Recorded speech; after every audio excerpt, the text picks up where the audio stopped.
Hey, what's going on, everybody? It's Eric Taylor, BigEAstrology. I'm back with another celebrity birth chart reading. Today, I am doing the birth chart of Miss Whitney Elizabeth Houston, born August 9th, 1963, in Newark, New Jersey. A great pop and R&B singer known as The Voice, probably pound for pound the best voice we've ever heard. You could argue and debate with Aretha and Mariah and stuff, but Whitney was something. She had two brothers, I think one step or half brother, all older. And her mother was the famous singer, Sissy Houston. I saw her in concert at Madison Square Garden, 11th House Perfection year for her in 1986, after her first album came out in 1985, titled Whitney Houston, on Arista Records, Clive Davis. And Whitney Houston had her daughter, Bobby Christina. We'll talk about that.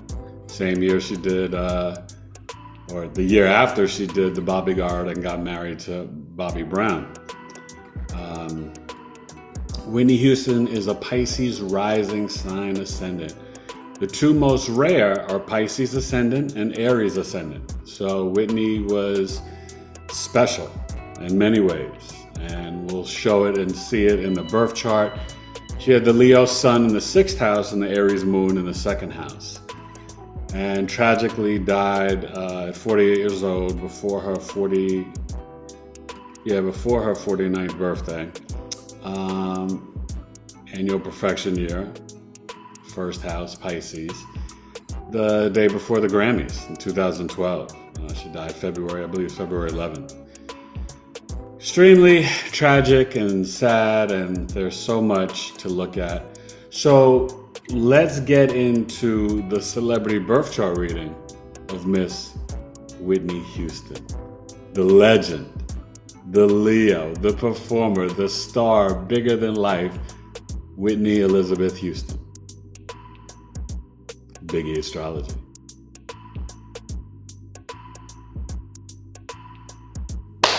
All right.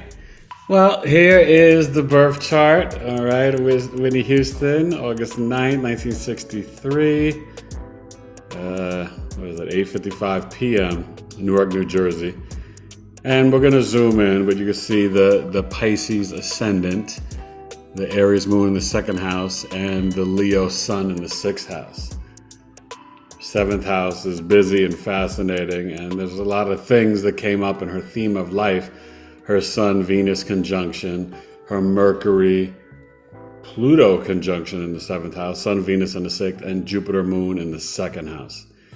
Speaks a lot to her career, her success, and her fame. One of the most famous artists and musicians ever.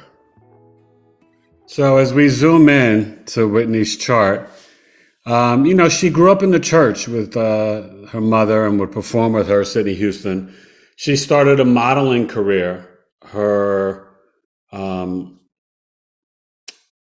Warwick was, I think, her aunt or cousin, and Aretha Franklin was her godmother. So, she was destined to, really be into greatness here. So just so you know, her first album came out for Whitney at 1985, right? So this is 24 years old, 23, 22. In 85, she was 22. So it would have been her 11th house perfection year. Okay, she was born in 63, right? So 20 years old, 63, 20 years old would be 83, 85 is 22. Okay, so 24, 23, 22. So yeah, big stage, coming out. It was kind of destined, and look, it's Taurus. It's Capricorn. So she was kind of establishing herself, building this Capricorn career, South Node, 11th house, the big arena, the biggest stage. But we start off with the chart ruler and Pisces, the ascendant, one of the most rare rising signs. Whitney has won 6 Grammys. Billboard named her the, second greatest singer of all time. She had 11 number one singles, platinum. I think worldwide, she may be the greatest female singer of all time, record sold. She was amazing. And when she did The Bodyguard, then Waiting to Exhale, and The Preacher's Wife, all theatrical big films, she, for The Preacher's Wife, I believe, may have been under her production company, and she got paid the highest for any African American female actress, $10 million. Okay, she had a huge hit with The Bodyguard and the soundtrack. Same thing with Waiting to Exhale and the soundtrack, and also The Preacher's Wife, which was really just amazing. Like, Whitney was bigger than life. So we start off with the Pisces Ascendant, ruled by traditional ruler Jupiter.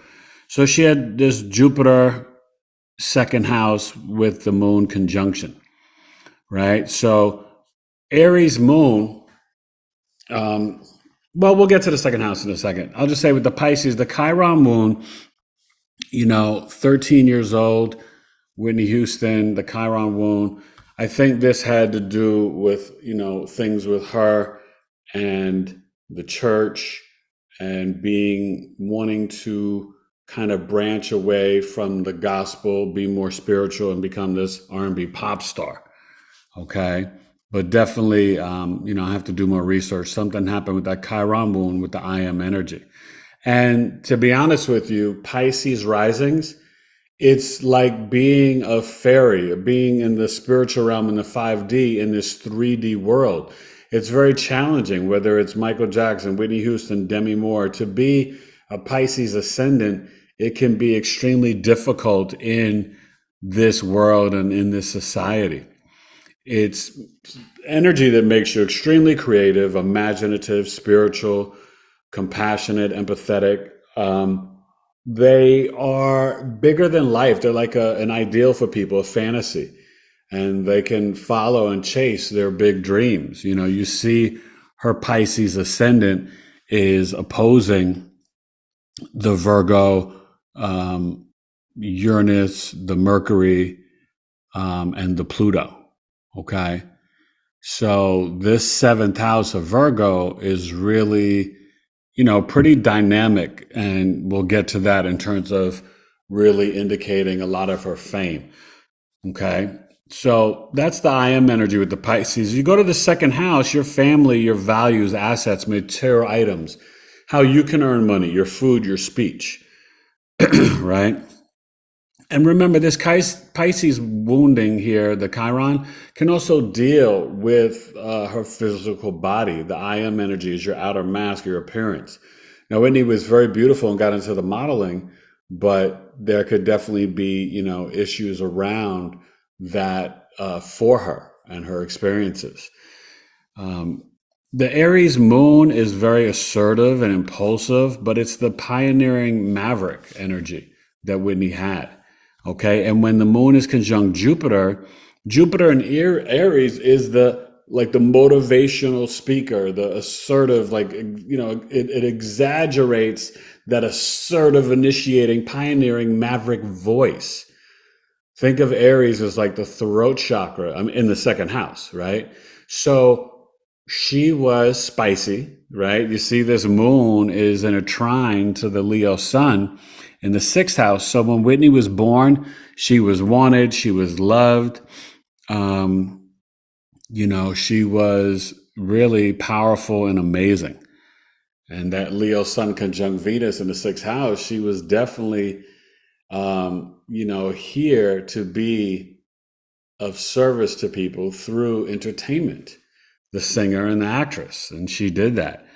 The modeling career lasted briefly. What's so fascinating, a lot of people may not know, Whitney Houston was auditioning and was going to really be in Quincy Jones's show with Will Smith that he produced, The Fresh Prince of Bel-Air. Okay, but she she had other plans. She was like, oh no, I'm sorry. It was the Cosby Show. That's what it was. The Cosby Show. She was going to play the Lisa Bonet character, but she was like, how, what's the obligation, this contract, and yada yada, because I'm about to be coming out with an album and have a musical career. And boy, did she ever. But this Jupiter conjunct moon, it speaks to, having a bigger family, but her mother being bigger than life. Sissy Houston, has won awards and has had a successful gospel career. She's still living. She's 90 years old now. And that moon conjunct Jupiter really tells you that her voice, her way of earning money, that she would be financially successful and very wealthy. And also, this is the face, the fame to the face, right? And the big motivating voice. So when you look at her third house, right? Elementary school skills, self-efforts, her siblings, communication, cousins, right? Whitney, having the Taurus here, she definitely was all about communicating with her voice and throat chakra. Very artistic, right? She did older songs. She had Angel here. So she had that angelic voice. It's quite literal to have the angel here. I'm sorry, this is Algo, but to have the, just the energy that she had in the third house communicating with the Taurus. You see that with, Michael Jackson as well. When you get to the fourth house, Whitney Houston, the Gemini, well, quite literally, she had the two brothers. But, she was someone who obviously there was a lot of communication in the home, right? And, her brother did admit, we'll get to it later on, but her brother did admit, Gary, that he was the one that introduced her to drugs, not Bobby Brown. So a lot of people can get that out of their head, trying to blame everything on their, kind of up and down marriage that ended in divorce in 2009 at age 45. And, they were on that reality show that was a hot mess in, I think, 2005. And her career started to take a big fall. And I think it may have been '07 when she was on with Diane Sawyer on 2020 and Crack is Whack and all that stuff. But the fifth house, when you're looking at Whitney Houston in terms of creativity, self-expression, Cancer. Her music was very nurturing and caring. She was a dynamic artist and singer and just really hit the hearts and souls of people. Part of fortune speaks to the spiritual financial blessings and her North Node. So, she was destined to have Bobby Christina, but she was also really destined to have this music career. Okay. And for Whitney, there was definitely some past life energy that, would say that she was kind of this divine mother who was all about nurturing and caring and she was cautious. I don't think Whitney trusted a lot of people. Obviously, her good girlfriend, Robin, was really involved in her life, best friends, and rumored to be her girlfriend for real and her lover. I definitely believe that to be true. And Whitney Houston and Robin were known to have a long-lasting relationship.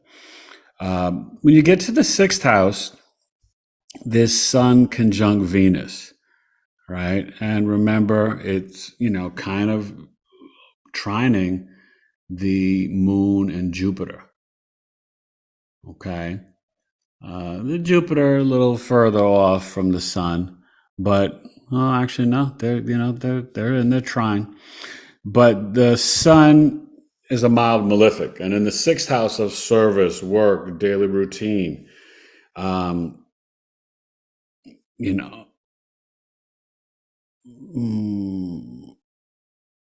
sorry, I'm just thinking about this fifth house.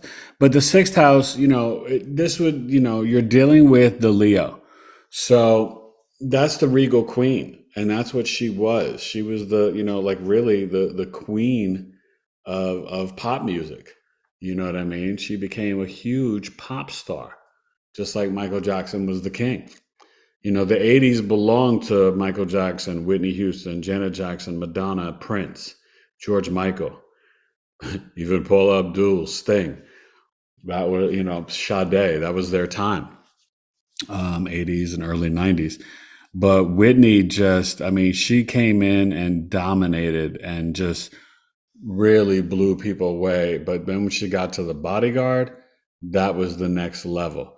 And so just showing you the timing techniques of the annual perfection, the first house, the ascendant, is like 0, 12, 24, 36, 48, 60, 72, 84, 96, 108, 120 years old, right? Supposedly the aliens fused our telomeres and we can't get past 120 years old, although that is changing now in November of 2023 as we have ascended into the 5D, all right, for this, our planet. So 25, 26, 27, 28, 29 years old. Whitney Houston got married to Bobby Brown. Venus is love language. Bobby Brown is the Aquarius. The sixth house is opposing the Aquarius 12th house, Saturn. So Sun, Venus, she married, and then also her career lit up because that's when she did have a couple albums that were not as big as the first two. The second album had I Want to Dance with Somebody, and that was more, I believe, 87, 88. 85 was the first album, and she just performed and traveled and everything, but she blew up big time with The Bodyguard. That took her to a whole nother level because it was also her premiere as an actress. Okay, Venus and Leo, entertaining, acting, singing, performing. And Leo's the regal queen, but it's the politician or entertainer. So obviously for Whitney, this was literal, the marriage to Bobby Brown, the movie career, but the sun here can also kind of burn the relationships, and she only got married the one time to Bobby and got divorced, and she was dating different, younger men. I think towards the end, it was maybe Ray J and then somebody else, but Whitney, she really went through so much in her career. But Venus and Leo speaks to just the fashion, the hair, the style, and her being of service to the collective. That Leo sun is the performer, the entertainer. So then the next year, right, she 24, 25, 26, 27, 28, 29, 30 years old, Virgo, but opposing on March 4th, I believe, or March 6th, she had her Pisces daughter, Bobby Christina Brown. So this is the house of marriage, right? The Virgo. But you have Uranus, Mercury, Pluto, okay, Pallas Athena. I mean, she had a lot going on in her seventh house. And one thing about Whitney Houston, Uranus here, that can also be an indicator of suddenly falling in love, suddenly breaking up, or even honestly, for her, the Mercury-Pluto conjunction in the seventh house is another indicator of fame for Whitney Houston. Okay, she was bigger than life. Remember, Michael Jackson had the Sun conjunct Pluto. So her moon, Jupiter, but then her Mercury conjunct Pluto. This also can get into obsession of the relationship to marriage with Bobby Brown, but it also shows the magnetic energy, right, with the other half, being, bigger than life, being like this huge star through what? Mercury, communications. Mercury in Virgo is very analytical and critical. She was very precise with her career, very skilled with her voice and her vocals. Okay, but the Uranus can represent, bisexuality, being a lesbian, and it's in the seventh house. So that's an indicator right there that potentially she could have, had the relationship or even the duality back and forth with Robin and Bobby because she was always there. Okay.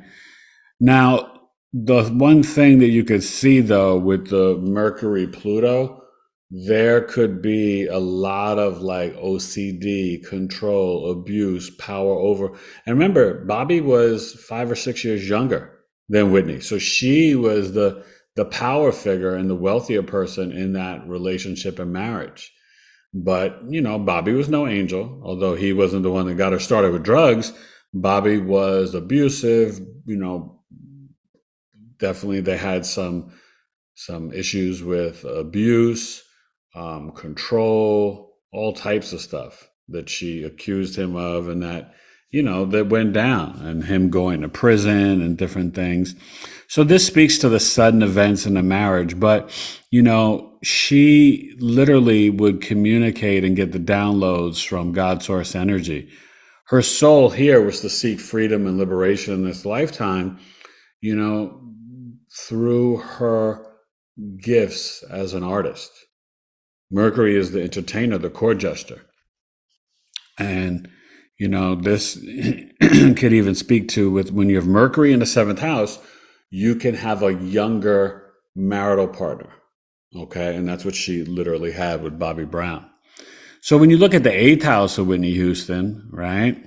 And, she started to, after they got married and her, career was still blossoming. I think it was just 2 years later. So this was 32 is when she did Waiting to Exhale. So it was the annual perfection of the ninth house in a foreign land, right? In Arizona from Newark, New Jersey. And she lived in New York and LA and bounced and forth, but she did the film literally in Arizona. And look at this, Waiting to Exhale film, the soundtrack, the creativity, the spirituality. But for Whitney, having the true Black Moon Lilith in the eighth house, right? What's the eighth house? We're dealing with power, control, manipulation, secret societies, other people's money, resources, right? The occult knowledge, esoteric knowledge. But this is a very private, hidden area. The eighth house is after the marriage, So with the Libra here, she had the Mars in Libra, definitely the Goddess of Harvest series. She was seeking balance in Juno in Libra. Don't know Robin's sign, but this is definitely interesting with this energy here and the Vesta twin flame in eighth house. But Black Moon Lilith in eighth house, there was definitely, and the Mars, this is where you get into the underbelly, right? This is where you get into the drugs, the secret societies, the, different things like that as well. And, Whitney Houston definitely was, caught up with a lot of different things. But Mars and Libra could make her passive aggressive, The Lilith and Libra, that's an interesting placement in the eighth house for the Pisces Ascendant, Whitney Houston. This tells you she was definitely into some interesting stuff. And this can even get into her getting into, some drugs and learning and knowing some secrets about different things. Maybe she got into herbs, maybe she took ecstasy and acid, who knows with Whitney. But, she was just a dynamic, bigger than life soul who unfortunately we lost too soon. And we'll get to that as well. But I told you about this ninth house, and her having the angel here with Neptune. This really speaks to, having this guardian angel when she traveled and she did her films in LA and the bodyguard and this and that, and she had the Scorpio Neptune, she was about, trying to really evolve creatively. And I think that she probably, this is getting back to the Chiron moon. I'm going to be honest. I'm just getting that intuition that, she probably knew that she did not want to be a Christian because she knew that maybe she was bisexual or lesbian, and she wanted to get in the entertainment and music industry, and she didn't want to follow the gospel career of her mother and Sissy Houston, But this Neptune Scorpio here would be her evolving spiritually, getting into, the metaphysics and the occult knowledge. All right. Now this Sagittarius midheaven, right? So when she started pursuing the modeling and all this stuff, it was around this time. And then she, signed with Arista Records and released her album in 85. So, 85 for her is 22 years old. So that's the 11th house here, right? Quite literally, with the Capricorn getting in the music business, right? And, Whitney was definitely one to go viral before that was a phase. But the Sagittarius midheaven, for her, it was literally traveling around the world. A lot of Pisces risings, they can do a lot of traveling or sharing, teaching, preaching their message for their career. Okay. And Whitney was, oh my God, loved globally, worldwide, just an amazing, powerful singer, and then obviously we've got the South Node here. So there was some past life karma with her, her older brothers potentially. And, definitely she had stepchildren from Bobby. So that's the 11th house of stepchildren. And this is also the relationship with the dad. The father passed away in 2003, John Houston. Okay. So Whitney would have been 40 years old. So 36, 37, 38, 39, 40. So 5th house. Okay. So yeah, that's that was probably an interesting, challenging time for her. But to lose her before the Grammys, and just so you guys know, she was asking and requesting for Clive Davis and Arista Records an audit because she wanted to get her master's. And when musicians do audits like Prince or Michael Jackson or different artists, there's a lot of stuff that comes up of money that was stolen from them, and, residuals and different things that they did not receive. And she wanted to have her master's, and that right there would have been enough for Clive or anybody else in, Arista Records and stuff like that to, to not want to honor that for Whitney. Because what's fascinating is this Saturn in the 12th house, right? There is the restrictions and like the law and order and the karmic judgment that I think some way this represents Bobby Brown, the Aquarius. The 12th house is self-undoing, loss of debt, energy, prisons, jails, hospitals, isolation, the subconscious and unconscious mind, the spiritual realm, bed pleasures for sex, for sleeping, but it's also hidden talents and hidden enemies. So the hidden enemy karmically could have been the husband, Bobby Brown, Aquarius 12th house. But, this is one of those things where, it would have been interesting to see how she would have done with her second Saturn return. Obviously the first one is when, she married Bobby. So it was quite literally, that whole 5th and 6th house time that she was going through her Saturn return, and kind of, 29 years old, then 30, she, had this big shift where she got married, had a baby, and had, did the Bodyguard. So that's what was activated here. And there were some, literal blessings that, in some way it was blessings, but it was a gift and a curse, because her and Bobby, it was a great love, but it seemed like it created a tailspin in her life and her career. But it's two people. You can't just sit around and blame everything about Whitney's life on Bobby Brown. I don't think that's fair. But back to the 12th house, 48 years old, she died. Pisces is also film, creativity, imagination, but it's also, you guys, the confusion, quite literally water, her drowning, dying in a tub or whatever.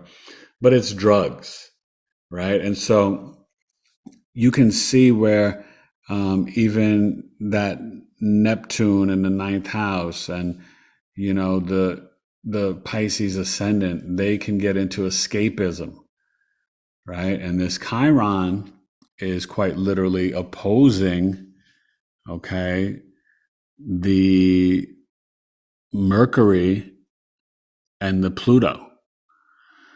So, there could have been some issues, honestly, with even the older siblings and some sort of abuse or drugs, things like that. There's definitely some need or want and confusion about escapism.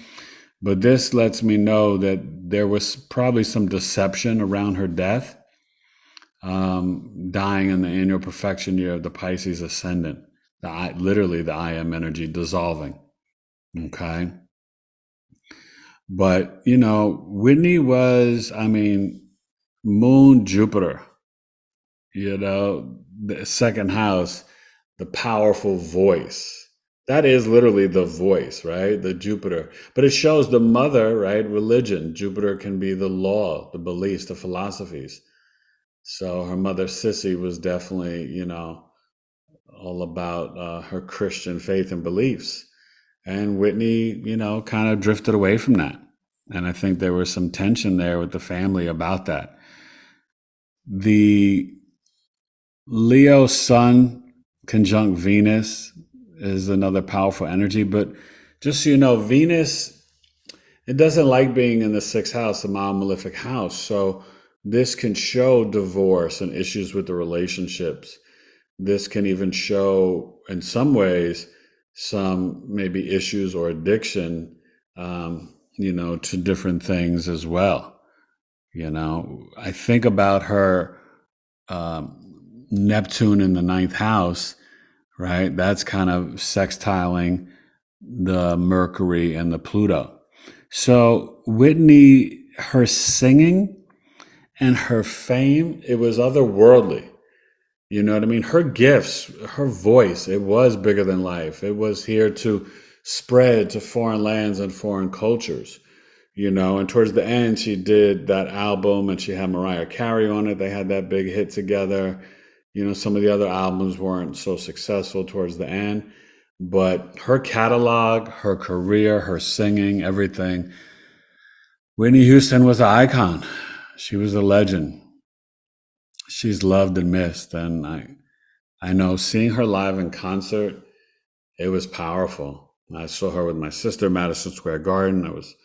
Must have been about 16 years old. So it was like 86, and yeah, just incredible. I was glad to see her. I saw Michael acting. I didn't see him performing and singing, or Janet, but I saw Prince, Madonna, and Whitney Houston in concert. So that's, a pretty good group to see. But understand, like, this is like extremes, and the Uranus here and the Mercury, like sudden events, sudden things in a marriage, sudden separations, suddenly getting married. Bobby and Whitney, their love affair was quick. Because Bobby was, people didn't know he was dating Janet Jackson before, and then they met backstage at the BET Awards, or Whitney Houston got booed. I don't know if you guys remember that. And I think that was here, this Cancer North Node. So Bobby probably came in and brought some nurturing and caring, and they connected right away and got married pretty quickly. But, Whitney was, double fire. She was a spark plug. She was the entertainer. She was just like out there. And remember, she became huge with redoing Dolly Parton's song for The Bodyguard. And then huge what she did in 1990, the Super Bowl, right? 9/11. And they redid and released that, but she sang the Super Bowl there for the Giants, and it was the Giants Bills, and that was like huge. So that was what, 1990, 27 years old, right? 24, 25, 26, 27. Oh, look, her homeland, America, quite literally Gemini's communicating, singing. So yeah, she did the anthem, and probably the greatest anthem singing at the Super Bowl ever. You know, yeah, Whitney was her and Marvin Gaye with those anthems. He did the NBA All-Star game, but obviously the Super Bowl is the biggest. She tore it down, representing the homeland. So I just lift up her family in prayer, lift her up. You know, if they ever saw it, I hope I did her justice. She was spark plug. She was passionate. She was probably an amazing daughter, sister, wife, and mother. Yeah, she had her tough times, but you know what? This industry is really rough. This world is extremely rough on a Pisces ascendant. Whitney never probably felt grounded here on earth because she was from the angelic realm. That voice, yeah, it was otherworldly. This moon Jupiter conjunction here, opposing the eighth house, like not exactly the Lilith, but the Mars kind of opposing the moon, and that does speak to, ruffling the feathers, some bumping heads with mom. It's not exact, obviously, with the moon at 17, but Aries is, opposing it, and you create discord and stuff, just speaking your truth. And, maybe some people didn't like Whitney Houston's truth, but her truth is she was here to be a legendary performer, artist, singer, and she was actually a really good actress. She was amazing in The Bodyguard, Waiting to Exhale, even The Preacher's Wife. She did a great job. She, with Courtney B. Vance, she was great in The Preacher's Wife. Waiting to Exhale was incredible, and that soundtrack was just legendary. And yeah, Whitney Houston is definitely missed and a true legend. So I salute you, Miss Whitney Elizabeth Houston, and rest in power. I don't necessarily believe the story of how you passed. Kind of opposing the Uranus, Mercury, Pluto from the other house of the marketplace and contracts. See, when you're looking at annual perfection, you always look at the opposing house. Just like when I showed you that that sixth house when she got married, it was opposing, Saturn, the karmic lesson and teacher, in Aquarius, 12th house. So marrying Bobby Brown, literally the Aquarius. Okay, and so when she passed at 48, it's opposing the Pluto, Uranus, and Mercury, and it's around contracts and the other half. Her business partnerships. You see that? So, all right, BigEAstrology, Whitney Elizabeth Houston's birth chart. Peace. All right, y'all. Wrapping up Whitney Houston's birth chart. It was fun. Eric Taylor, BigEAstrology. Her mother was the Libra. Her father was the Capricorn, John Russell Houston, and, Sissy Houston. So that Libra, Lilith, 8th house, sort of a little bit of that Mars-Moon opposition. That's kind of telling with Whitney and her mom. And the Capricorn, her father became a record executive, and John Russell Houston, he was a military man. So that Capricorn, the Leo's father, son, the government, military, and the Capricorn South Node in 11th house, right? So, yeah. Thank you, Whitney Houston. The voice is definitely it. You were the voice way before the show. and really a pop diva and a legend. And I can only just, send love and prayers, and hopefully you and your daughter are together in heaven. And, we just have to be thankful that you blessed us with your Aries Moon conjunct Jupiter, your Leo Sun conjunct Venus, which probably made relationships challenging, but, and could also really show some of the addictions. And her Mercury, Uranus, Pluto, Mercury conjunct Pluto in the Virgo 7th house, obsessive addictions for her and her husband. You know what I mean? Compulsive OCD, just all that stuff in Virgo, Uranus. So that's the story. That's the birth chart of Miss Whitney Elizabeth Houston. I'm Eric Taylor, BigEAstrology. God bless. And comment, please like and share, and comment down below.